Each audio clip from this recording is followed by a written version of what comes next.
Assalamualaikum warahmatullahi wabarakatuh. Halo semuanya teman-teman, selamat malam. Selamat datang kembali di channel kesayangan kita, channel Ilo Ekstrim. Dan masih bersama saya Ilo, dimanapun teman-teman berada. Semoga teman-teman selalu dalam keadaan sehat walafiat tanpa kekurangan satu apapun. Amin amin ya robbal alamin. Dan pada kesempatan yang baik ini, saya akan membawakan satu kisah favorit kita semua, kisah Robert. Wow, kisah dari Om Ras, penulis asal Kalimantan Tengah yang selalu dinanti-nanti ya. Tapi sebelum kita masuk ke dalam kisahnya, buat teman-teman mungkin yang belum subscribe, yuk bisa diklik dulu tombol subscribe-nya. Jangan lupa lonceng notifikasi juga dinyalakan agar teman-teman selalu mendapatkan notifikasi dari konten-konten yang akan kami upload di setiap harinya. Dan untuk channel Ilo Ekstrim, kami upload setiap hari teman-teman ya, setiap malam jam 7 malam waktu Indonesia bagian Barat. Oke, gak pakai berlama-lama lagi, pasti udah gak sabaran kan untuk masuk ke dalam kisahnya. Kita langsung saja masuk ke dalam kisahnya. Bude horor! Santet Bangkai dari timur Kalimantan. Kisah Robert. Robert yang saat itu sedang mengajari Asni teknik dasar bela diri terhenti seketika karena kedatangan 4 orang laki-laki bertubuh tinggi besar dari arah jalan setapak menuju ke rumahnya. Robert berdiri menunggu mereka mendekat. Salah satu di antara mereka adalah Sahwan, orang yang pernah Robert obati dulu. Senyum menghias di wajah Sahwan ketika mereka sudah berhadapan dengan Robert. "Apa kabar Robert?" tanya Sahwan. "Seperti yang kau lihat, aku dalam keadaan sehat. Dan kau pun sepertinya sama," ujar Robert yang ditanggapi anggukan kepala oleh Sahwan. "Perkenalkan, ini teman-temanku. Ini Ateng, Misra, dan Yadi. Dan teman-teman, perkenalkan, inilah dukun muda yang sering aku ceritakan," ujar Sahwan memperkenalkan ketiga temannya dan juga Robert secara bergantian. "Ayo, mari silakan masuk," ajak Robert setelah berbasa-basi. "Tempat ini masih sama seperti dulu. Aku menyukai tempat ini karena hawanya yang sejuk dan suasananya yang tenang," ujar Sahwan seraya mengedarkan pandangannya ke sekeliling. Robert tersenyum. Asni masuk lebih dulu ke dalam rumah dan tanpa disuruh dia lantas membuatkan minuman untuk tamu-tamu Robert yang datang. "Siapa gadis itu, Bet?" tanya Sahwan. Dia keluar ke jauhku," jawab Robert cepat. Sahwan mengangguk lalu meraih gelas kopi yang sebelumnya diletakkan oleh Asni di depan lelaki itu. "Bet, sebenarnya kedatanganku kemari karena ada sesuatu yang ingin ku minta darimu," ujar Sahwan seraya menyeruput kopinya. "Apa itu?" Robert bertanya dengan nada datar. "Satu temanku mati, Bet. Terkena bacokan senjata gara-gara masalah lahan parkir. Sebenarnya itu bukan kesalahan temanku, melainkan kesalahan orang itu. Namanya Darto. Dia mantan narapidana yang sekarang menjadi preman dan sering memalak teman-temanku. Sejak kedatangannya ke daerah kami, Darto ini sering bertindak semena-mena, merebut wilayah parkir, dan bahkan memukuli teman-temanku jika mereka tidak memberikan uang. Kami ingin membalas kejahatannya, Bet. Tapi ada orang yang sangat kuat yang ada di belakangnya, Bet. Seseorang yang bahkan hukum pun tidak bisa menjamahnya. Orang itu jugalah yang selalu membantunya bebas, meskipun sudah berkali-kali masuk penjara," ujar Sahwan bercerita. "Dan satu hal lagi, Bet. Darto itu punya ilmu kebal. Tapi ilmu kebalnya itu berbeda daripada ilmu kebal kebanyakan. Aku pernah menyaksikannya langsung. Bagaimana teman kami itu menusuk tubuh Darto dengan bambu runcing yang sudah ditancapkan ke tanah. Tapi bambu itu sedikit pun tidak bisa melukai tubuh Darto. Jangankan terluka, tergores pun tidak," ujar Yadi menimpali. "Intinya, Darto itu tidak bisa dikalahkan, mau dari segi hukum, mistis, apalagi pertarungan fisik," lanjut Yadi. Robert menghela nafas panjang. Dia menatap satu persatu tamu-tamunya itu. "Aku tahu ilmu kebal seperti yang kau ceritakan itu termasuk ilmu kebal tingkat tinggi, dan hanya ada sedikit orang yang mau menggunakannya. Kelemahan ilmu itu adalah darah perawan. Ilmunya akan runtuh atau luntur atau hilang jika dia sudah menyetubuhi perawan. Dan biasanya pengguna ilmu itu tidak akan mau menjalin hubungan percintaan dengan perempuan, mau itu perawan ataupun bukan. Makanya aku bilang, hanya segelintir saja yang mau mengkaji ilmu itu," ujar Robert. Asni yang sedari tadi duduk tidak jauh dari Robert tampak terkagum-kagum begitu mendengar penjelasan lelaki itu. "Apa tidak ada cara untuk membalasnya, Bet?" tanya Sahwan. Robert menggeleng. "Ilmu kebal itu bersifat seperti benteng yang tak terlihat yang melindunginya, bukan hanya dari serangan yang nyata, tapi juga dari serangan gaib. Intinya, dari apapun yang ingin menyentuhnya, ujar Robert. Kalau begitu, tidak ada pilihan lain. Aku akan menghadapinya dengan ilmu kebal yang sama, ujar Ateng yang sedari tadi hanya diam dan menyimak percakapan itu. Robert terkekeh. Aku bisa saja membantumu mendapatkan ilmu kebal seperti itu. Tapi apakah kau sanggup? Pantangannya tidak mudah bagi seorang lelaki normal, ujar Robert. Ketiga temannya itu langsung menatap Ateng. Ya, selama pertemanan mereka memang Atenglah orang yang masih berjaga hingga saat ini. Dia tidak pernah disentuh perempuan ataupun menyentuh perempuan, tapi setahu mereka Ateng masihlah lelaki normal. Dia masih menyukai perempuan karena Ateng mempunyai seorang pujaan hati, namun ketidakberaniannya dalam mengungkapkan perasaan kepada perempuan itulah yang membuatnya masih sendiri hingga saat ini.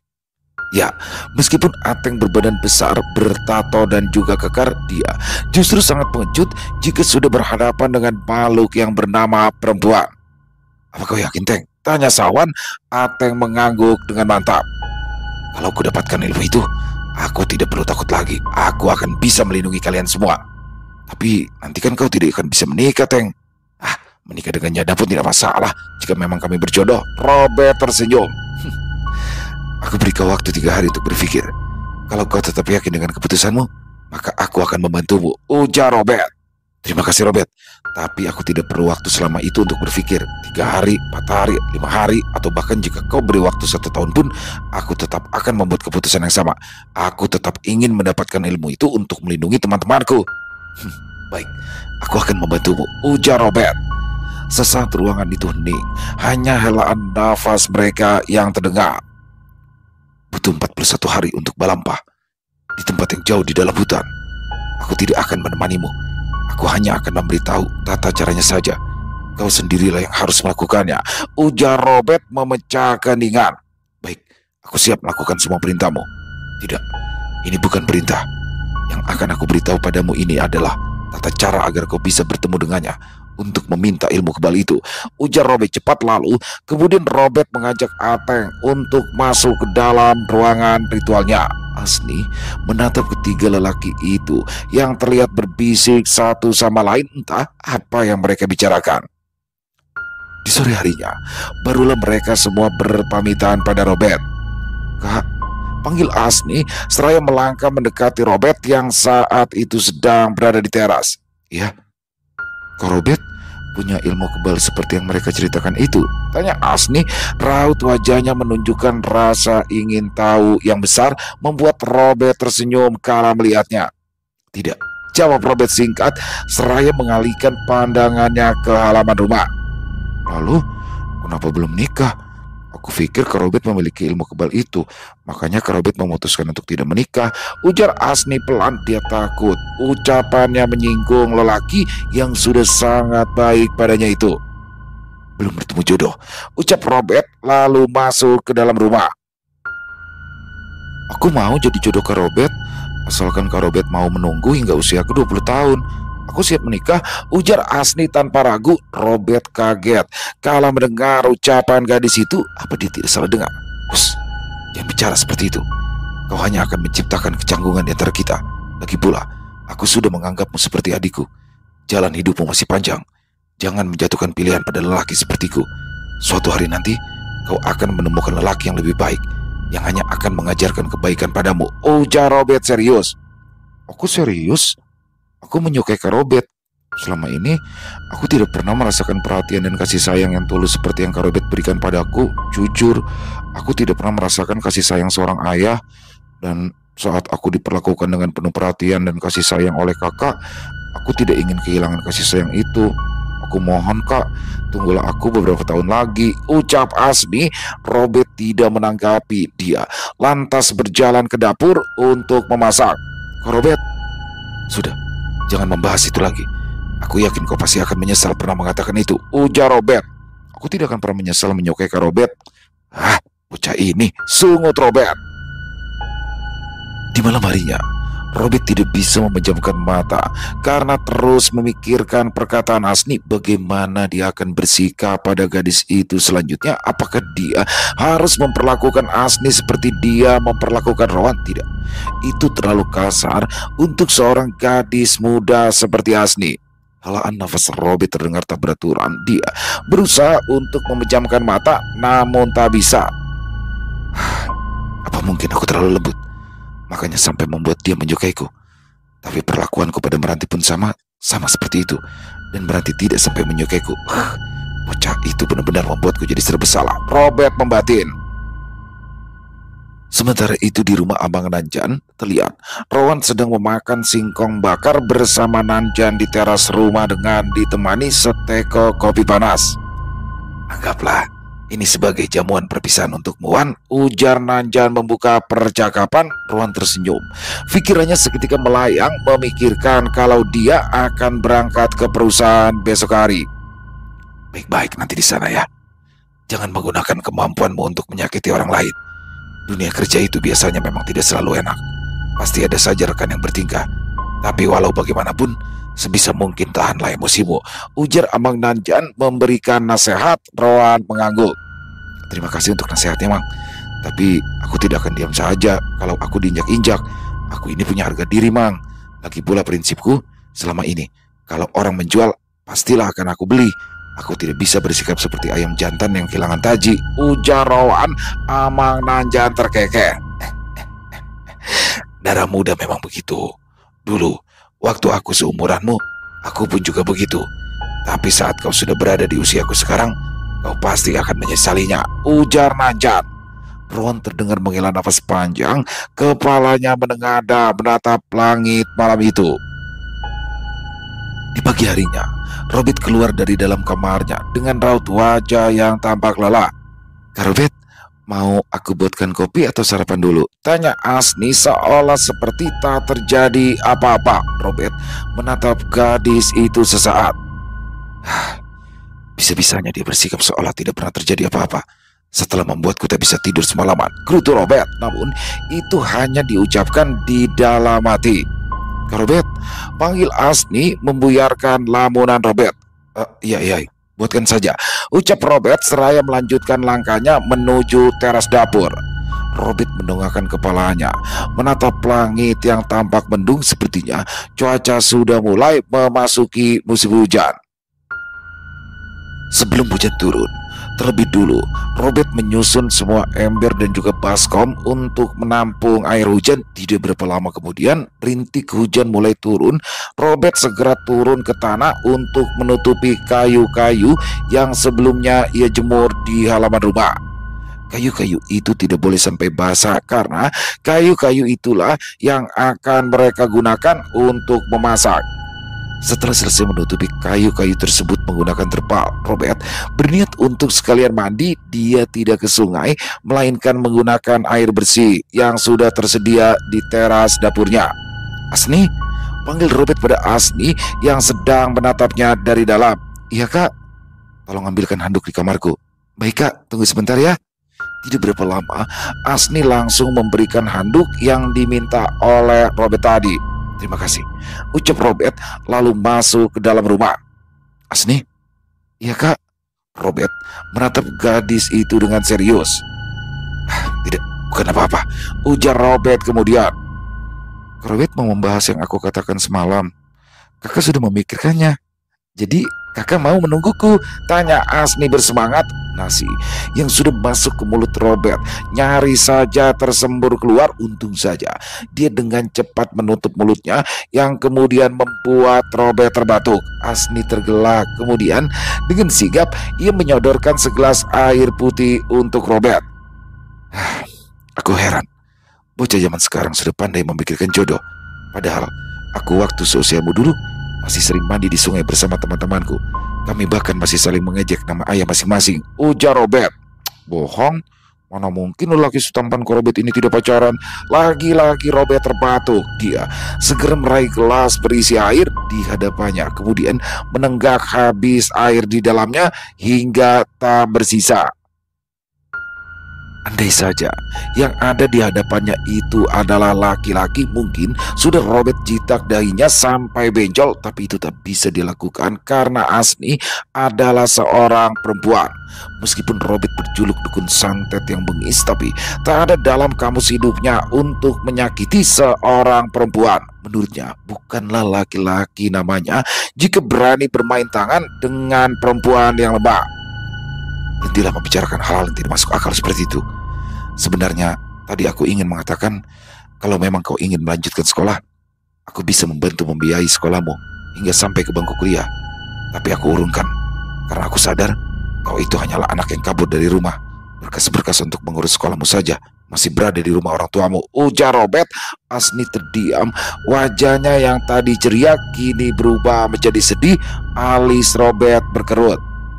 Kenapa kau? Tanya Robert. Aku terharu mendengar kau Robert begitu perhatian padaku, ucap gadis itu. Robert tertawa kecil mendengar perkataan polos dari Asni. Apa dia tidak menyadari kalau aku ingin membuatnya meninggalkan rumahku, ucap Robert dalam hati. Kenapa kau tawa? Tanya Asni. Tidak apa-apa. Wajahmu lucu kalau seperti itu, ujar Robert seraya melanjutkan makannya. Apa itu artinya kalau Robert sudah mulai tertarik padaku? Tanya gadis itu dengan penuh harap.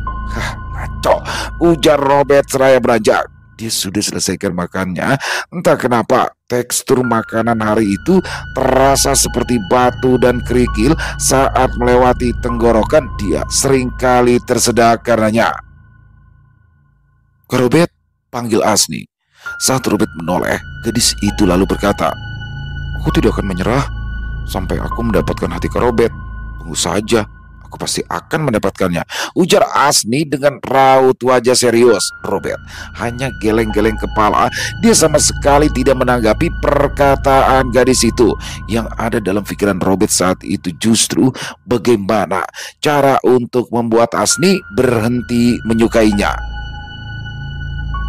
Senyum tipis muncul di wajah Rowan saat dia mengingat momen tadi pagi ketika Ranti menyalaminya dan mencium punggung tangannya dengan senyum ceria yang menghiasi wajah cantiknya saat mengantar kepergian Rowan ke perusahaan.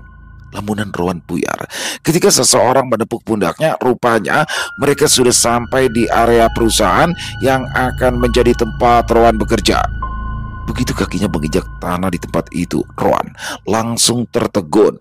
Aroma anyir menyengat tiba-tiba menyeruak masuk ke rongga hidungnya.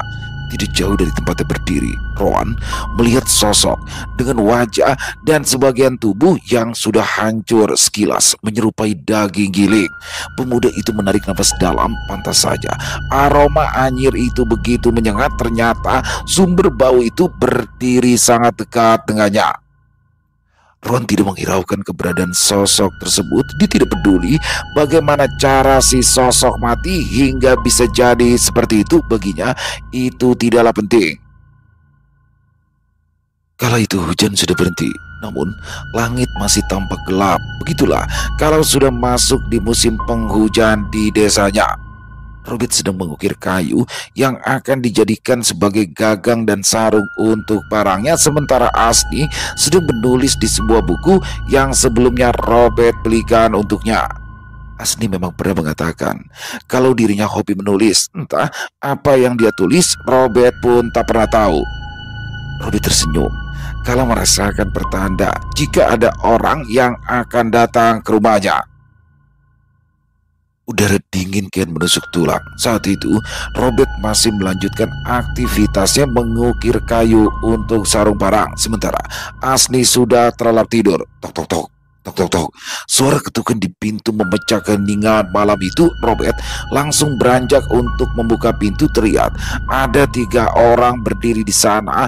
2 orang tampak memapa seorang gadis muda. Meski pencahayaan yang remang-remang, namun Robert bisa melihat dengan jelas wajah gadis itu sangat pucat. Tubuhnya kurus dan seolah tak ada tenaga untuk berdiri sendiri. Apa benar ini rumah Robert? Tanya lelaki parubaya itu dengan suara bergetar. Wajahnya dipenuhi butiran keringat seolah perjalanan yang baru saja dilalui begitu beratnya. Robert mengangguk. Ya, Silakan masuk, ujar Robert mempersilahkan Robert. Lantas menyuruh kedua orang itu untuk merebahkan gadis tersebut ke atas kasur yang baru saja Robert gelar. Asni terbangun dan tampaknya dia cukup kaget begitu melihat ada orang-orang yang datang ke rumah Robert di malam itu. Dia bergegas pergi ke dapur untuk membuatkan air. Sementara kedua orang itu tampak masih mengatur nafas sambil bersandar pada dinding rumah. Robert memperhatikan gadis yang sedang terbaring di hadapannya itu. Matanya cekung dan bibirnya sangat kering hingga mulai mengelupas. Maaf, kami lupa memperkenalkan diri. Namaku Budi dan ini istriku Rusmiati. Dan ini anak kami, namanya Leni, ujar si lelaki parubaya memperkenalkan diri. Robert mengangguk. Sudah 1 bulanan ini, dia menjadi seperti mayat yang bernyawa. Dia hidup, tapi seperti mati. Setiap hari, dia hanya berbaring. Bahkan saat buang air kecil dan buang air besar pun dia lakukan di atas kasur. Padahal dia tidak mengalami kelumpuhan. Tubuhnya sehat menurut medis. Tapi hasil pemeriksaan medis berbanding terbalik dengan apa yang kami lihat, ujar Pak Budi. Robert kembali menatap ke arah gadis yang bernama Leni tersebut. Dia terkena santet bangkai. Santet itu dikirim dengan tujuan untuk membunuhnya secara perlahan-lahan. Santet ini adalah kiriman dari dukun yang berasal dari wilayah timur Kalimantan, ujar Robert. Sesaat ruangan itu hening. Asni meletakkan gelas berisikan teh hangat ke dekat para tamu. Lalu kemudian dia duduk di pojokan sambil mendengarkan obrolan antara Robert dan si tamu. Apa dia masih bisa diobati? Tanya Pak Budi. Bisa, jawab Robert singkat. Kedua orang itu langsung menghela nafas lega setelah mendengar jawaban Robert. Aku yang akan mengobatinya di ruanganku. Di antara kalian, siapa yang paling berani? Yang paling berani boleh ikut ke dalam, ujar Robert. Akhirnya yang ikut menemani adalah Pak Budi. Tanpa banyak bicara, Robert lantas menyuruh Pak Budi untuk membawa Leni masuk ke dalam ruangan ritualnya. Robert tampak sibuk menyiapkan keperluan untuk ritual pengobatan. Setelah semuanya siap, dia lantas melepaskan bajunya. Tak lupa ia mengenakan ikat kepala berwarna hitam. Pintu ruangan itu ditutup. Aroma asap kemenyan menyatu dengan aroma aneh lainnya membuat Pak Budi seketika merinding. Rapalan mantra dalam bahasa Dayak terdengar dari mulut Robert. Semakin lama mantra yang diucapkan semakin cepat. Butiran keringat mulai bermunculan dari pori-porinya dan tiba-tiba terdengar suara dentuman keras di atas atap, pertanda serangan balasan dari dukun yang melepas kiriman santet pada gadis bernama Leni itu tidak ingin mengalah begitu saja. Bibir Robert tersenyum sinis, mulutnya masih terus merapalkan mantra. Perlawanan dari dukun itu membuat Robert bergairah untuk segera menghabisinya. Setelah sedikit mempermainkan dukun yang menjadi lawannya itu, Robert langsung menghabisinya tanpa ampun. Senyum puas tergambar di wajah Robert. Dia membuka mata lalu menyeka keringatnya dengan punggung tangan. Robert beranjak untuk mendekati si gadis. Ritual pengobatan itu berjalan dengan lancar. Suara hentakan di luar mes terdengar tanpa henti membuat Rohan sulit untuk memejamkan mata. Mes itu berupa tenda besar dan tebal, dilengkapi beberapa unit AC di dalamnya. Tenda tersebut berdiri di lahan yang cukup dekat dengan area perkampungan. Di dalamnya ada lebih dari 10 orang. Masing-masing penghuni mendapat 1 jatah kasur, selimut, dan juga bantal sebagai perlengkapan pribadi. Ron beranjak dari tempat tidurnya sambil mengumpat kesal. Ulah dari para penghuni tak kasat mata di tempat itu benar-benar sangat mengganggunya. Di luar, Ron melihat 2 orang anak kecil berkepala pelontos sedang berlari-larian sambil saling pukul satu sama lain. Berhenti, bentak Ron yang langsung membuat kedua sosok itu berhenti. Kau bisa melihat kami? Ujar salah satu dari mereka bertanya. Ya, pergi jauh-jauh dari sini. Aku tidak bisa tidur karena ulah kalian. Kedua sosok anak kecil itu lalu berlari meninggalkan Rohan. Suasana hening seketika. Rohan menghela nafas lega, lalu ia kembali masuk ke dalam mes. Namun, baru saja dia memejamkan mata, tiba-tiba saja terdengar suara tangisan lirih. Suara tangisan itu berpindah-pindah, kadang di bagian atas kepala Rowan, kadang terdengar seperti dari arah bagian kaki. Benar-benar mengganggu, gerutu Rowan dengan raut wajah yang kesal. Pada akhirnya, agar ia bisa tidur dengan tenang, Rowan lantas memanggil peliharaannya untuk berjaga-jaga.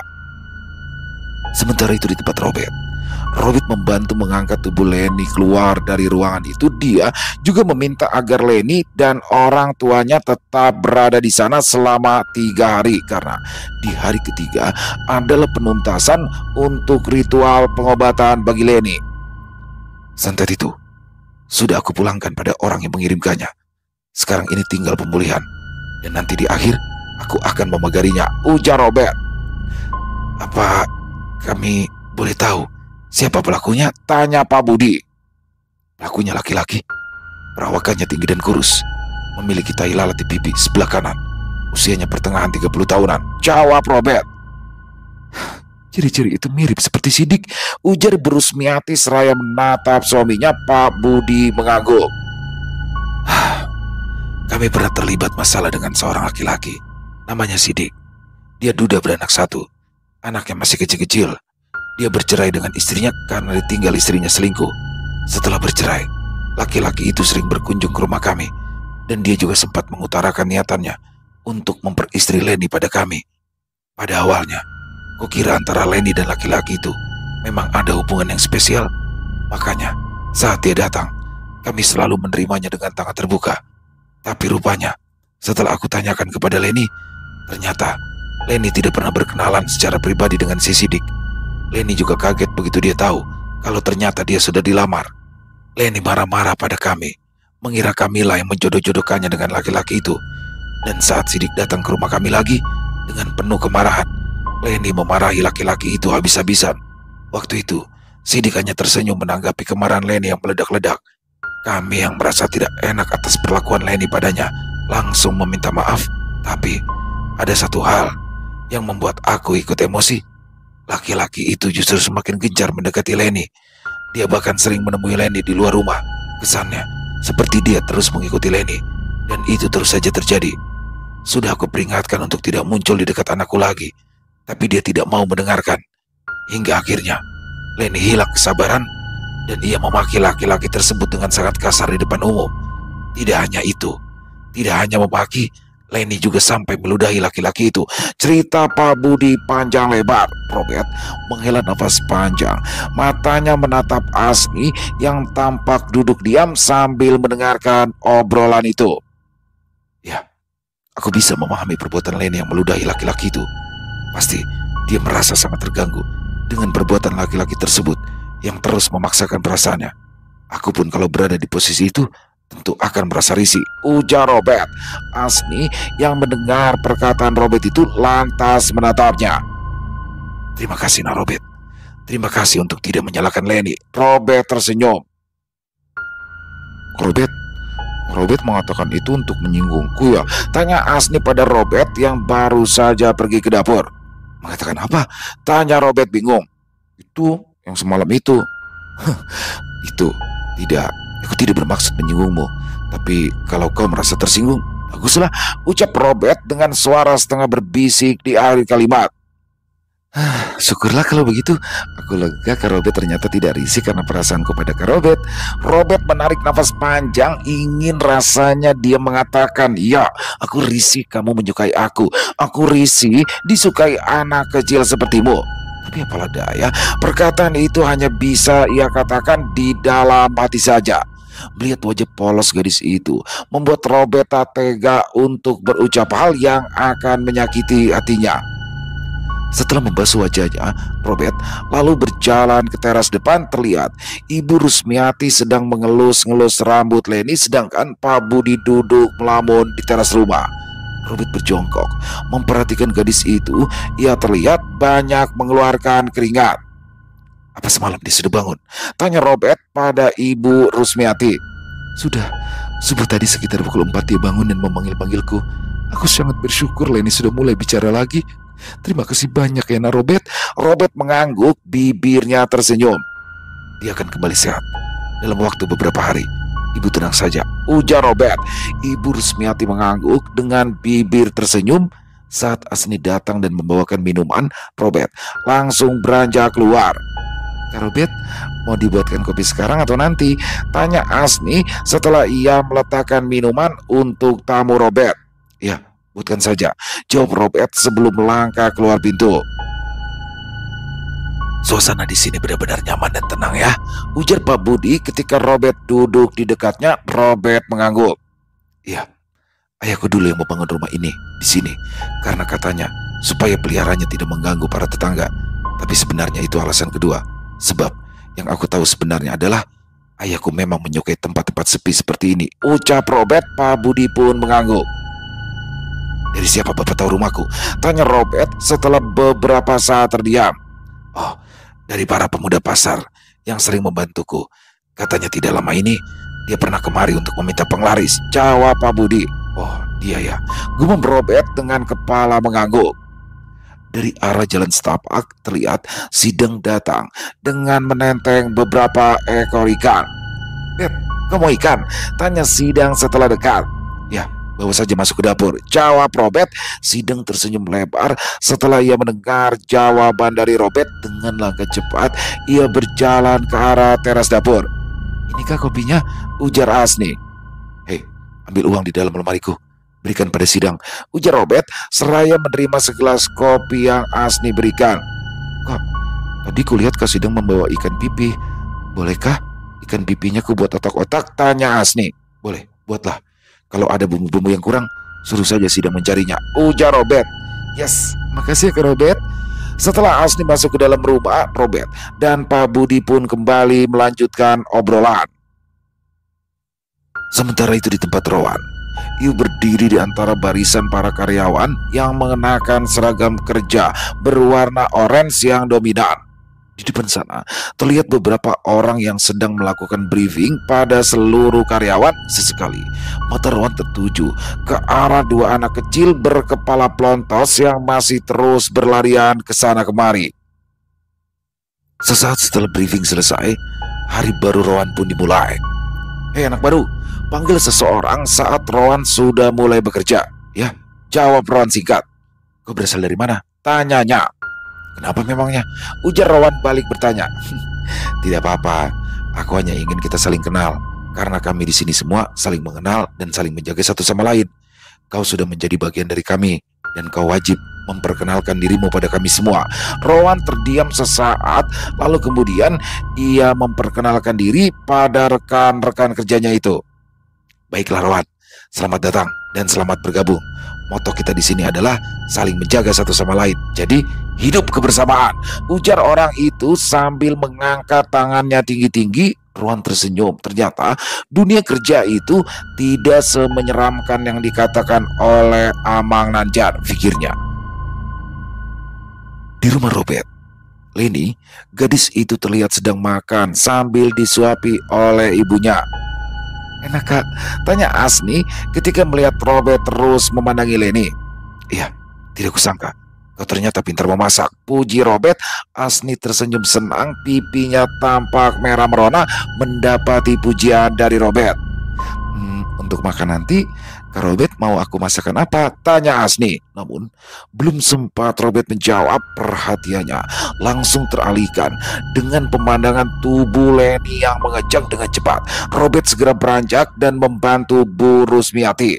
Robert memiringkan tubuh Leni dan menahannya agar tidak kembali terlentang. Tahan tubuhnya seperti ini, ujar Robert pada Bu Rusmiati. Lalu setelah itu Robert berlari ke arah ruangan ritualnya. Dia mengambil sebuah botol air yang sudah dicampurkan dengan sesuatu. Setelah kembali berada di dekat Leni, Robert langsung menuangkan air dari botol itu ke tangannya dan dengan perlahan dia mengusapkan air itu ke bagian dahi, pipi, tangan dan kaki gadis itu. Dan seketika itu juga tubuh Leni berhenti mengejang. Bu Rusmiati dan Pak Budi menghela nafas lega. Yang seperti ini akan terus terjadi hingga sisa-sisa santet itu benar-benar menghilang, ujar Robert. Syukurlah Ini terjadi saat kami masih berada di rumahmu. Tapi nanti saat kami sudah pulang dan kemudian hal ini terjadi lagi, apa yang harus kami lakukan? Ujar Pak Budi. Setelah 3 hari, maka sisa-sisa santet itu akan sepenuhnya menghilang. Yang membuat dia begini hanyalah sisanya saja, ujar Robert. Pak Budi mengangguk. Lalu, setelah Leni kondisinya tenang, Robert pun kembali melanjutkan makannya. Asmi menatap Robert dengan lekat. Dan ketika Robert menatapnya, segera gadis itu mengalihkan pandangannya. Malam ini pasti tidurku akan nyenyak sekali, ujar salah satu teman kerja Rowan sambil berjalan pulang ke arah Mel. Rowan hanya tersenyum kecil kala mendengar perkataannya temannya itu. Tapi baru saja mereka sampai di mes, terlihat di sana ternyata ada keributan. Ada apa? Tanya temannya Rowan itu seraya menghampiri karyawan yang lain. Gugun kerasukan. Dia mengamuk dan mengajar orang-orang yang mencoba memeganginya, jawab mereka serentak. Di mana dia sekarang? Tanya Rowan. Entah, dia kabur ke dalam hutan. Beberapa orang termasuk warga lokal mencoba mengejar, tapi kami tidak berani ikut. Tanpa banyak bicara, Rowan lantas meletakkan tasnya. Ia meraih senter yang memang selalu ia bawa. Rowan, kau mau kemana? Tanya teman-temannya. Aku akan pergi mencari Gogon. Rowan, jangan.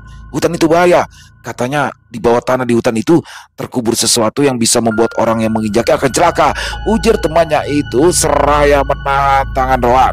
Aku akan baik-baik saja. Jadi tolong lepaskan aku. Kalau sampai terlambat, dia nanti bisa mati, ujar Rowan dengan nada tinggi. Akhirnya mereka hanya bisa membiarkan Rowan pergi masuk ke dalam hutan seorang diri dengan hanya berbekal senter. Pengalamannya sebagai dukun dan juga didikan keras dari Robert membuat Rowan tidak lagi takut untuk masuk ke dalam hutan seperti itu seorang diri di malam hari pula. Di belakang Rowan berjejer peliharaannya yang siap membantunya dalam menghadapi makhluk apapun itu yang sudah merasuki Gogon. Lamat-lamat terdengar suara seseorang mengerang kesakitan. Suara itu kadang terdengar dekat dan kadang terdengar jauh. Bingung dari mana arah sumber suara itu berasal, akhirnya Rowan pun menggunakan kemampuannya. Dia berdiri diam, senter ia matikan, lalu kemudian ia memejamkan mata selama beberapa saat untuk bisa melihat di mana Gogon berada saat itu. Setelah berhasil menemukan arahnya, Rowan lantas berjalan ke arah sana. Terlihat Gogon sedang terbaring di atas tanah dalam keadaan sudah tidak berpakaian, dan di dekatnya terlihat sesosok makhluk berambut gimbal dengan baju berwarna putih kehitaman. Sosok itu memiliki kuku berwarna hitam dan sangat panjang. Dia seperti tak peduli ketika senter milik Rowan mengenainya. Sosok itu terlihat terus saja memainkan buah zakar milik Gogon, sementara Gogon masih mengerang. Erangannya sangat menggambarkan kesakitan yang ia rasakan saat itu. Rowan langsung memerintahkan peliharaannya yang paling kuat untuk maju dan menghadapi sosok tersebut.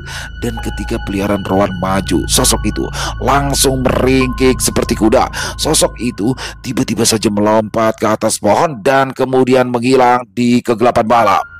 Rowan mendekat ke arah Gogon, lalu tanpa basa-basi dia langsung menggendongnya di punggung. Keringat membasahi tubuh Rowan, nafasnya terengah. Beberapa teman-temannya yang masih menunggu di depan mes langsung menyerbu menyambut kedatangan Rowan. Bersama-sama mereka segera membantu mengangkat Gogon.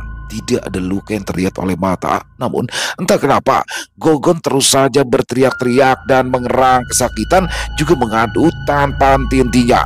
Rowan beristirahat sejenak untuk mengatur nafas, lalu setelah dirasa sudah cukup tenang, Rowan lantas masuk ke dalam mes mengambil kemenyan, air, dan korek api.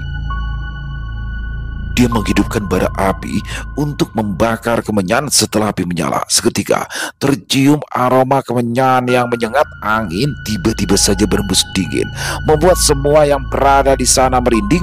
Mulut Rowan berkomat kamit membacakan mantra. Dia mengasapi tangannya, lalu meletakkan tangannya itu pada bagian tubuh Gogon yang sakit. Hal itu terus dilakukan hingga perlahan-lahan Gogon mulai merasa tenang. Erangan kesakitannya pun kini sudah tak terdengar lagi. Rowan meludah, tatapannya tajam, seakan sangat marah pada Gogon. Kau sudah melakukan kesalahan yang fatal. Aku hanya bisa membantu menghentikan rasa sakitnya. Tapi kemaluanmu tidak akan pernah bisa berfungsi seperti sedia kala lagi. Kau beruntung, makhluk itu tidak mengambil bijimu untuk koleksi, ujar Rowan. Hah? Memangnya apa yang sudah kau lakukan sih, Gon? Tanya teman-temannya penasaran. Dia sudah bersetubuh dengan makhluk tak kasat mata. Dia sudah menyetubuhi jin, ujar Rowan yang langsung membuat teman-temannya kaget dan tak percaya. Tolong, Rowan, tolong aku, Wan. Aku tidak ingin cacat seumur hidup. Aku juga ingin punya anak. Dan aku juga ingin menikah. Gogon terisak di beranjak dan berlutut di kaki Rowan yang sedang mencuci tangannya. Saat kau melakukan itu dengan perempuan yang bahkan kau sendiri tak tahu asal-usulnya itu, kau tidak pun terpikirkan tentang masa depanmu. Lantas, kenapa baru sekarang kau cemas dengan masa depanmu? Hah? Ujar Rowan. Kalau kau tidak mau membantu, aku akan mencari orang lain yang bisa membantuku. Aku yakin ini masih belum terlambat untuk diobati, ujar Gogon. Rowan tertawa geli. Ya, silakan. Carilah orang itu sesukamu ya. Kalau ada yang bisa mengembalikan keperkasaanmu seperti sedia kala, berarti ilmu orang itu jauh di atasku, ujar Rowan. Ucapan Rowan itu mengundang rasa penasaran teman-temannya tentang siapakah sebenarnya sosok Rowan. Rowan, kau belum makan kan? Ini ada makanan untukmu. Tadi aku belikan di warung. Lauknya rica-rica babi, ujar temannya Rowan. Rowan menelan ludahnya, lalu ia tersenyum tipis. Maaf, tapi aku Islam, ucap Rowan membuat temannya itu kaget. Astaga, maaf. Aku tidak tahu kalau kau beragama Islam.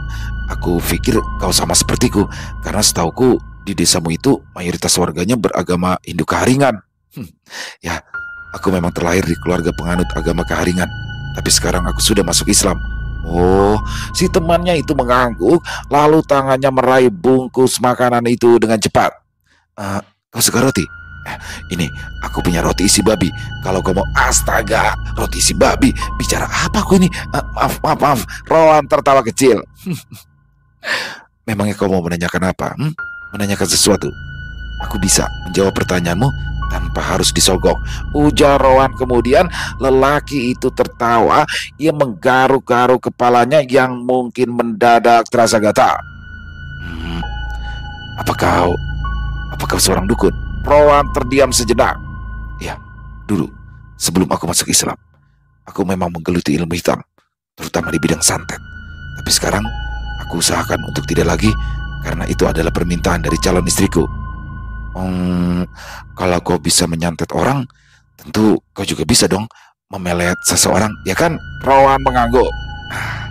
Berarti kau bisa membantuku. Rowan mengerutkan alisnya. Begini Rowan, aku sebenarnya menyukai seorang perempuan, tapi sudah 3 kali dia menolakku. Aku sudah hampir putus asa, tapi untuk saja aku akhirnya bertemu denganmu. Aku seperti melihat ada harapan lagi pada dirimu ini. Nanti dulu, kau ingin memelet perempuan lain? Ku dengar kau sudah beristri. Untuk apa lagi kau memelet perempuan lain? Kau ini Rowan. Kalau kau nanti sudah berumah tangga lebih dari 10 tahun, kau pasti akan merasa bosan pada istrimu. Apalagi istriku ini, orangnya seperti malampir. Saat aku sedang di rumah, dia kerjaannya hanya bisa marah-marah terus. Bahkan dengan hal-hal kecil, ya seperti ketika aku salah menaruh handuk dan lain-lain, dia akan bisa marah besar. Rowan menggeleng. Aku tidak bisa membantu. Kalau memang tujuanmu seperti itu, kau cari orang lain saja. Wan, tolonglah. Cuma kau satu-satunya harapanku. Asal kau tahu ya, andai saja aku ada waktu untuk mencari dukun, itu pasti sudah lama aku lakukan. Ya, tapi kau tahu sendiri kan, pekerjaan kita ini sangat padat. Saat pulang ke rumah pun kita langsung beristirahat. Mana punya waktu untuk berkeliaran. Begini saja Rowan, bagaimana kalau nanti kau kubayar dengan separuh gajiku? Lalu uang untuk istrimu bagaimana? Tanya Rowan yang mulai tergiur dengan penawaran itu. Istriku itu sebenarnya dia itu tidak terlalu butuh dengan uangku. Dia itu pandai mencari uang sendiri. Dia itu PNS, makanya laganya sombong, seolah meremehkan aku yang hanya karyawan kontrak di perusahaan ini. Rowan menghela nafas panjang. Ia menatap temannya yang wajahnya nampak sedih itu. Baik, aku setuju. bayaran separuh dari gajimu, ujar Rowan. Senyum cerah langsung terpancar di wajah si teman. Dia mengangguk dengan penuh keyakinan. Selesai. Wow, luar biasa kisah Robert. Robert sama Asni ini banget ya, keras kepala banget ya. Udah dibilang sama Robert nggak usah ngomongin masalah jodoh, nggak usah ngomongin, ini masih dikejar terus. Aduh, tapi ya memang siapapun pasti akan suka sama Robert, nggak cuma Asni aja. Jadi memang di sini bagaimana fansnya Robert udah banyak nih, banyak banget ya kan, ada banyak, ada Asni. Dan di sini sebenarnya menurut saya kurang serk sih kalau sampai Asni ada di sekeliling Robert terus ya, karena bahaya banget untuk Robert juga. Dan di sini santet bangkai, baru denger saya nih, santet bangkai yang berasal dari timur Kalimantan. Jadi itu orang dibikin kayak mayat hidup tuh. Dia nggak sakit, nggak kenapa-napa, tapi udah diem aja ya kan. Buang air kecil, buang air besar di atas tempat tidur kayak orang lumpuh, tapi padahal nggak sakit apa-apa. Di sini baru tahu saya.